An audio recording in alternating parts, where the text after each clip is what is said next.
কারণ বাস মানে যে অনুযায়ী টাকা নিচ্ছে না সেই অনুযায়ী কিন্তু বাসটা ওরকম মান খুব একটা ভালো না।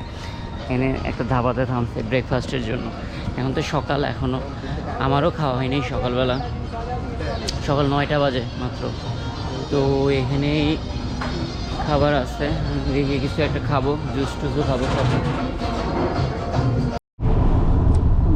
গাড়িটা তো থামছে। এখানে প্রচণ্ড রোদ, রোদের মধ্যে দেখে তো মজা নাই, এর ভেতরে যাবো। আরেকটা জিনিস হলো, এটা দেখতে সেম রেড ফোর্টের মতোই। তারপর আমি ভাবলাম যে এখানে আসছি, এত দূর পর্যন্ত আসছি, যদি না দেখে যাই তাহলে কেমনে হয়, এই কারণেই আসা আর কি। রোদ, এই যে এখানে টিকিট কাউন্টার, গাইড है हमारा বাস। টিকিট নেওয়া হয়ে গেছে। টিকিটের দাম হলো নন ইন্ডিয়ান 50 রুপি। টিকিটের নাম 50 রুপি। আর হলো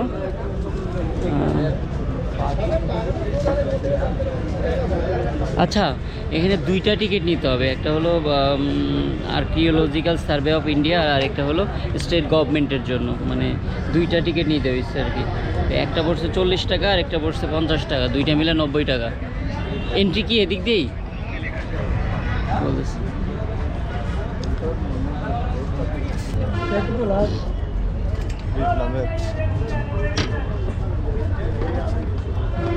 লেডিস জেন্টস কিচ্ছু লেখা নাই, বলতেছে লেডিস আর জেন্টস লাইন। আমাদের গাইড কি এইদিকে যাইতে বলছে? আমাদের গাইড তো এদিকে যাইতে বলছে, এখানেই দেখাবে সবাই মিলে আর কি। আগ্রা ফোর্ট।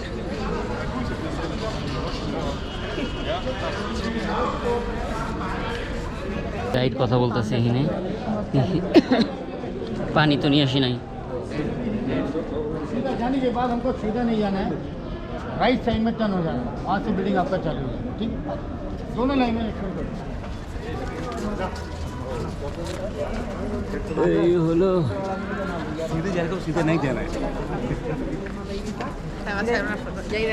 হ্যাঁ বুঝতে পারছি যে আগ্রা তো সবসময় রাজধানী ছিল, তো আগ্রার ফোর্টটা, ভাই আগ্রা ফোর্ট দেখতে সুন্দর, রেড ফোর্টের থেকে সুন্দর।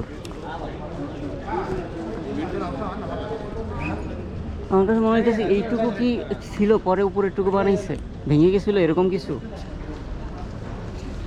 ভাঙাভাঙির ব্যাপার হয়নি, হয়েছে নাকি হয় নাই। এখানে লেখা আছে ব্যাপারে, Agra fort is the only fort in India. এই জায়গাগুলো প্রহরীরা থাকতো, ছোটো ছোটো রুমও করা আছে অবশ্য।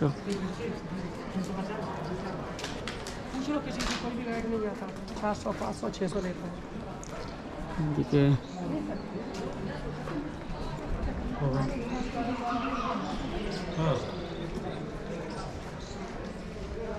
ওইটা সম্ভবত, ওইখানে যেটা দাঁড়িয়েছে ওইটা সম্ভবত দিওয়ানে আম।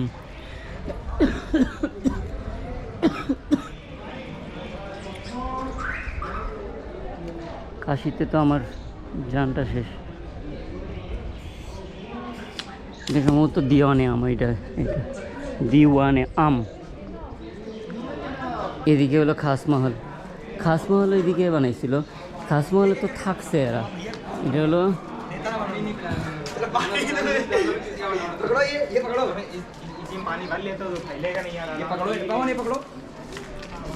এটা হলো দিওয়ানে আম। এখানে সাধারণ মানুষরা দাঁড়াইতো, সম্রাট ওই যে ওখানে চলে আসতো, এখানে আসতো সম্রাট, এখানে সাধারণ মানুষ দাঁড়িয়ে থাকতো। রেড ফোর্টেরটা সামনে আলাদা করে বানাইছে। রেড ফোর্টে যেটা দেখছিলাম, রেড ফোর্টে তো আপনার ওইটা জাস্ট বানায় রাখছিল, কিন্তু কখনো সম্রাটটা আসে নাই। কিন্তু এখানে প্রত্যেক মুঘল সম্রাট এখানে ছিল। এই জিনিসটা দেখে অনেক ভালো লাগছে। ওইদিকে দরজা আছে একটা ভিতরে যাওয়ার জন্য।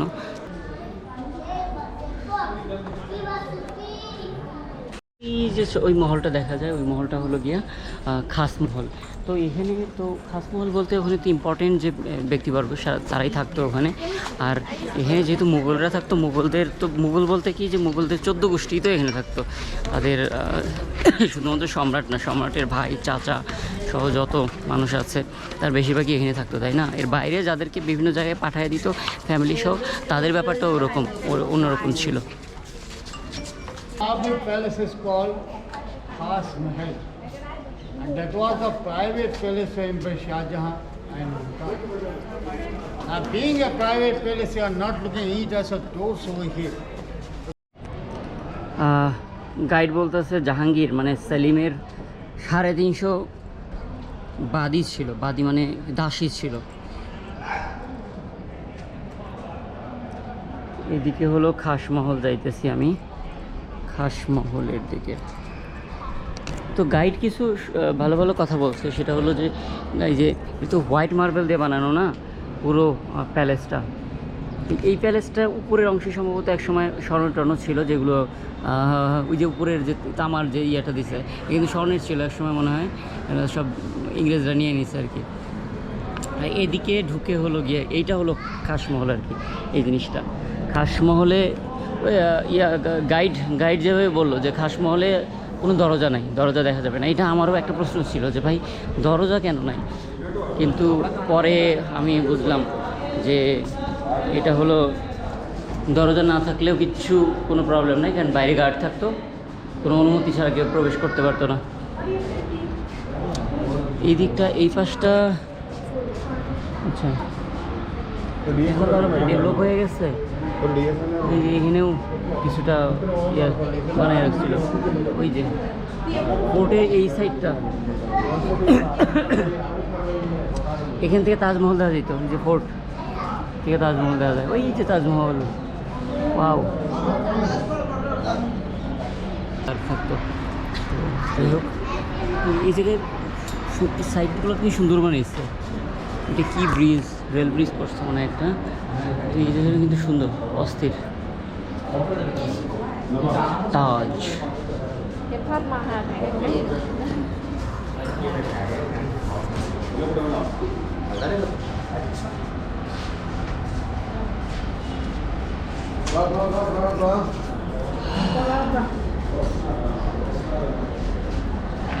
তো এদিকে যাই, খাসমহলের দিকে যাই।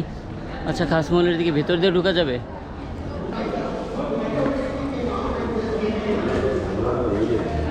এটা হলো খাসমহল। মহলের ভেতরে হয়তো এখন তো কিছু নাই, একদম পুরো ফাঁকা।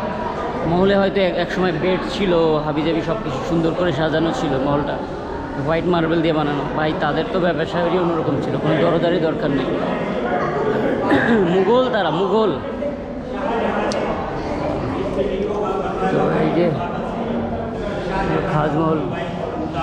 और उस टाइम में यहाँ कारपेट बिछे रहते थे, पर्दे डले रहते थे, ये हुक्स लगे हुए हाथ से हिलाने वाले पंखे हैं। এটা মমতাজের মহল ছিল, ওদিকে ছিল রসনারা বেগমের, আর এদিকে জাহানারা বেগমের।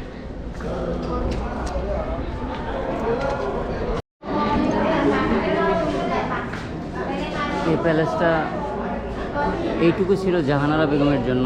জাহানারা, ওই যে লেখা আছে ওখানে জাহানারা, ওই ছোট ঘর এখানে স্পেশাল ছিল। এটা হলো খাসমহল।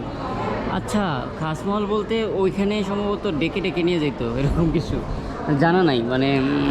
কারণ সম্রাটদের তো অনেকগুলো স্ত্রী ছিল, তাদেরকে ছোটো ছোটো এই যেরকম করে ঘর বানিয়ে দিয়ে রাখতো, ওইখানে ডেকে নিয়ে রাখতো আর কি, নিয়ে যাইতো।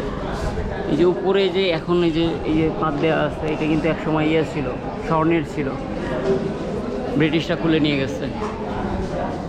ওই পাশে রুমটাও সুন্দর, এই যে এটা রুমটা সুন্দর। এখানে পালঙ্ক টালঙ্ক ছিল, ওগুলো আমরা কাঠের ছিল, ওগুলো তো নাই, এখন আর নাই। যে এর ভেতরে সুন্দর করে ইয়ে করে রাখছে, সুন্দর। এটা জিনিসটা সুন্দর না?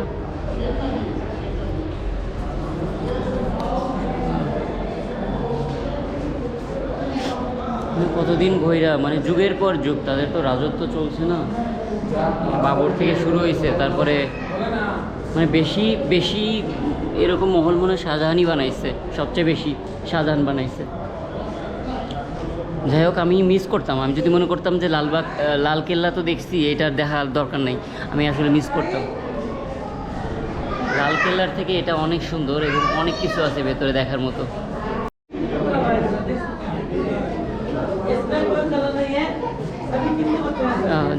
জাহানারা এবং কি বলে শাহজাহানকে যে আওরঙ্গজেব যে বন্দি করে রাখছিল, এই কেল্লায় বন্দি করে রাখছিল।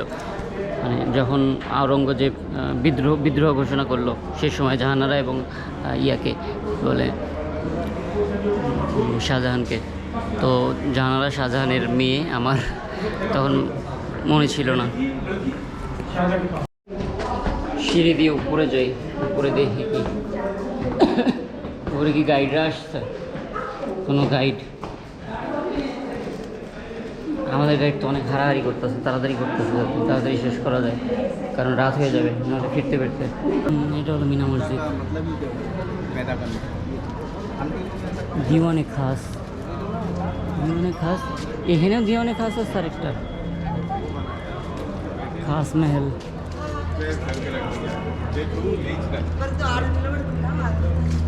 যেদিকে একটু মসজিদের মতো তথ্য জানলাম, সেটা হলো যে মিনা বাজার তো আমাদের ওখানে এখন ওই যে কী বলে কোরবানির সময় গরুর মাংস করার জন্য করে, কিন্তু এই জায়গাটা নাকি ছিল মিনা বাজার। আর মিনা বাজার হলো যে রাজার যে বেগমরা আছে, বেগমরা বা এখানে যারা থাকতো, কেল্লার মধ্যে যে মহিলাগুলো থাকতো, তারা কেনা বেচা করার জন্য, তাদের কাছে সেল করার জন্য আসতো আর কি, মহিলারা আসতো বিক্রি টিক্রি করার জন্য। রাজার যে এখানকার যে মহিলারা, তাদের তো বাইরে যাওয়ার অনুমতি ছিল না, তো এখান থেকে তারা কিনতে পারতো আর কি। আর এটা হলো দিওয়ানে খাস, এখানে মিটিং হইতো। মিটিং কখনো মানে কি বলে শীতকালে বাইরে হইতো, এবং কী বলে বৃষ্টির সময় এর ভেতরে হইতো, আর শীতকালে বাইরে হইতো। তো এই যে এইখানে সম্ভবত বসতো হলো গিয়া রাজার প্রধানমন্ত্রী, এবং রাজা এখানে বসতো, কিং।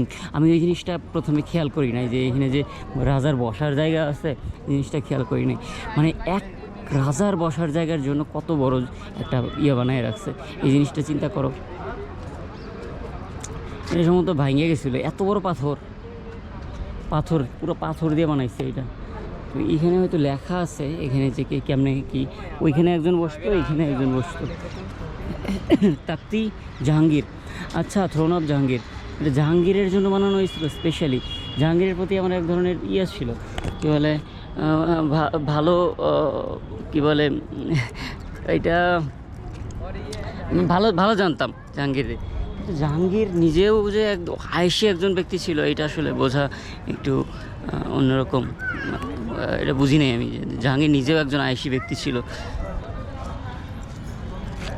এটা দিওয়ানে আম তো আপনাদের সবাইকে দেখানো হয়ে গেছে, যে এটা দিওয়ানে আম। এখন আমাদের গাইড কই? আমাদের গাইড লেকচার দিবে এটার উপরে নিশ্চিত, নাকি চলে গেছে আমাদের guide? When Muhammad Qasim Khan, when he was constructing this building, he kept in mind that this place is meant for the justice. And he knows that justice should be very clear with a man, rich, poor, Hindu, the Muslim. So he constructed this building in such a way, if you stand over this place, you can see the seat of the emperor very clearly from. Just in front of Diwanam, you are looking at a small tomb right over that side. This tomb was John Russell Colvin, the Lieutenant Governor of the British. He has a wish that when I was died, I should be buried in front of Diwanam. So he died in 1857. According to his wish, he was buried here, John Russell Colvin. একটা জিনিস দেখানো হয় নাই, এই জায়গায় পানি থাকতো, কেল্লার চারপাশ দিয়ে পানি থাকতো। এই যে দরজা ছিল, এই জায়গায় কিন্তু ফাঁকা থাকতো, দরজাটা এরকম করে ওই যে চেন দিয়ে করে না, এরকম করে দরজাটা আটকানো থাকতো, এই জায়গাটা ফাঁকা থাকতো, কিন্তু ঢুকতে পারতো না। তারপর দরজাটা নামাই দিত, তারপরে ঢুকতে পারতো মানুষ।